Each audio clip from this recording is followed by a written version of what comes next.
Can you homestead in today's modern world? Is it even possible?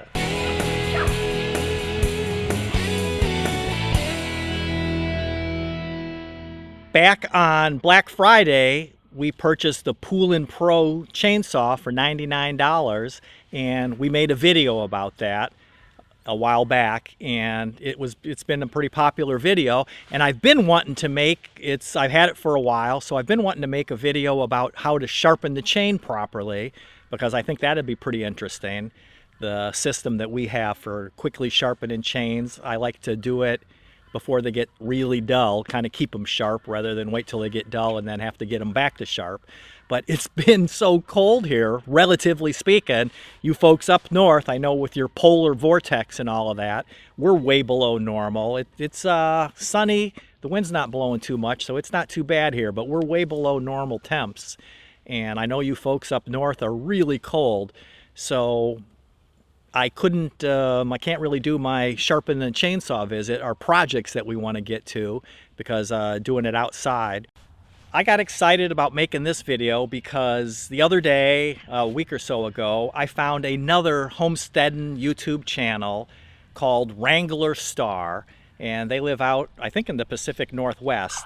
They're pretty private about who they are. I don't even know their names. But it's a great channel, and he is an unbelievable storyteller. It's a huge channel. I'll put the link up there and down in the description so you can go find his channel. But don't go there until we're done with this video. You got to watch this one first, so hang on. But then you can go check out Wranglerstar. He's a great storyteller. He's not as good looking as I am, and he's got really nice hair. But not as nice as mine. But anyway, seriously, he's an awesome storyteller, and he did a bathroom remodel, and he spells it all out, and a bunch of other things, and he'll be getting his tractor back soon, so check out his channel after you finish watching this one. So Wranglerstar, a big motivating factor for him is his grandfather, and it's the same thing for me. My grandfather is a huge influence on my life.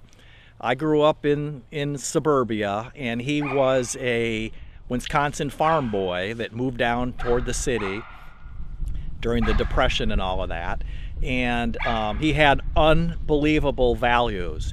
And my mom is retired now. She lives up in that area still, but she was a nurse, and she's retired now. And my dad, he actually passed away when I was really, really young. So my grandfather was a huge influence on my life. Bonnie, be good girl. Chasing squirrels. Won't be doing that in the city, I don't think. And so he was a really big influence on my life. And things like, even though he didn't even finish middle school, and I went to college at 17 and then went all the way and kept going. And he was still, in my whole life, the most influential person that I can think of. His values were unbelievable. In all my life, in all my years with him, and I saw him all the time, I never ever heard him swear one time. Not one swear word came out of his mouth. And if he was out in the fields and came in and he was covered in dirt and mud, he always washed up, combed his hair, and put on a sport coat to go to town, even if he was going to the hardware store to pick up some supplies. So that's, really important to me, that he was such a big influence. We ate dinner together every Sunday as a family. All the relatives, or the close relatives, would come. We weren't the Waltons or anything like that, but it was really important. And so I was fortunate to get the big city impact and the dairy farming country impact. Bicycle, motorized bicycle. Crazy things in the country. Stay here, Bonnie! And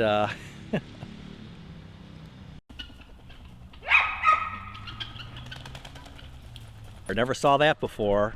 He's lost his beagle and he's looking for him. See, you don't get those kinds of things in the city, only out in the country. You got folks stopping by on their motorized bikes saying, hey, have you seen my beagle that lost his collar and he's roaming around the neighborhood.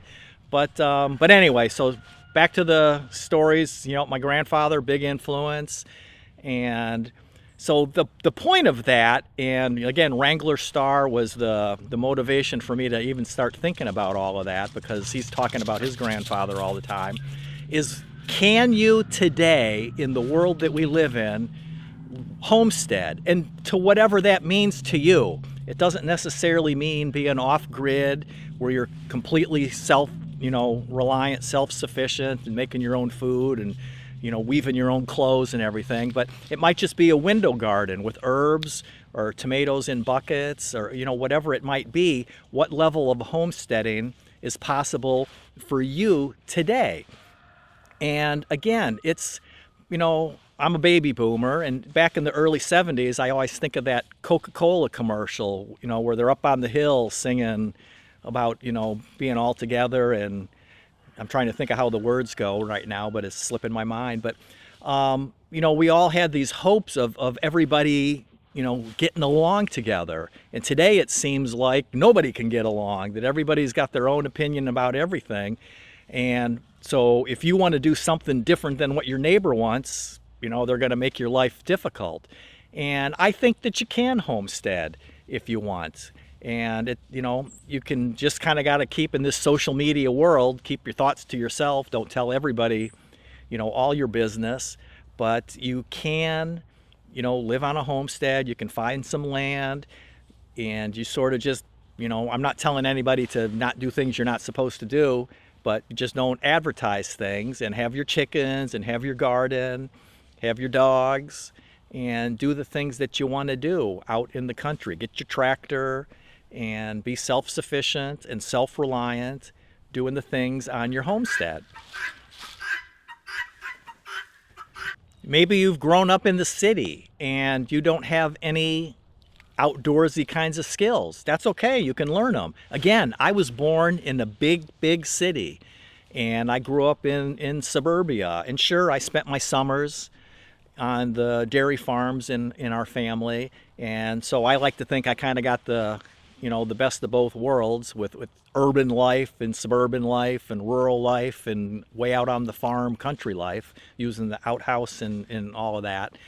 But it doesn't matter. It doesn't matter how much education you have, if you're overeducated or have less education. My grandfather didn't even finish 8th grade, and he did really well. Of course, that was a number of years ago, and the world's different today.